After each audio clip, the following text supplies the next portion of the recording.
लोकशाहीचा बुलंद आवाज, रिपब्लिकन वार्ता महाराष्ट्र। फुलंब्री तहसील कार्यालयात निराधार योजना, श्रावणबाळ, संजय गांधी निराधार, विधवा, वयोवृद्ध आणि अपंग लाभार्थ्यांचे मोठ्या प्रमाणावर अर्ज नामंजूर झाल्यामुळे रयत शेतकरी संघटनेने संतप्त प्रतिक्रिया व्यक्त केली आहे। या फायलींची फेरतपासणी करून न्याय द्यावा अशी मागणी करत संघटनेने जनआंदोलनाचा इशारा दिला आहे। तहसीलदार यांना दिलेल्या निवेदनात संघटनेने नमूद केले की दिनांक 27 जानेवारी 2025 रोजी झालेल्या समिती बैठकीत 95 अर्ज व श्रावणबाळ योजनेतील 164 फायली मंजूर करण्यात आल्या।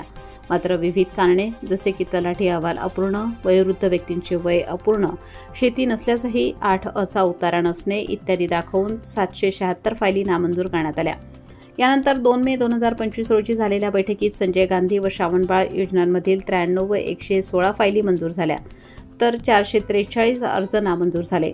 एकूण दोन्ही बैठकीत 1219 अर्ज फेटाळण्यात आल्यामुळे अनेक पात्र लाभार्थी लाभापासून वंचित राहिले आहेत। यावेळी संघटनेच्या वतीने नामंजूर फायलींची तात्काळ फेरतपासणी करावी, पूर्तता झालेल्या संचयकांचे निकाली काढावे, पात्र लाभार्थ्यांना योजनांचा लाभ मंजूर करावा आदी मागण्या करण्यात आल्या आहेत। मागण्या मान्य न झाल्यास रयत शेतकरी संघटनेच्या वतीने तीव्र जनआंदोलन छेडण्यात येईल असा इशाराही या निवेदनात देण्यात आला आहे। या निवेदनावर रयत शेतकरी संघटनेचे मराठवाडा अध्यक्ष त्र्यंबक नागरे, जिल्हाध्यक्ष हरिदास सरगाटे तसेच अल्पसंख्याक जिल्हाध्यक्ष सय्यद मजहर यांच्या स्वाक्षऱ्या आहेत। रिपब्लिकन वार्ता महाराष्ट्र वाहिनीसाठी मराठवाडा उपसंपादक अकबर शहा, औरंगाबाद, छत्रपती संभाजीनगर।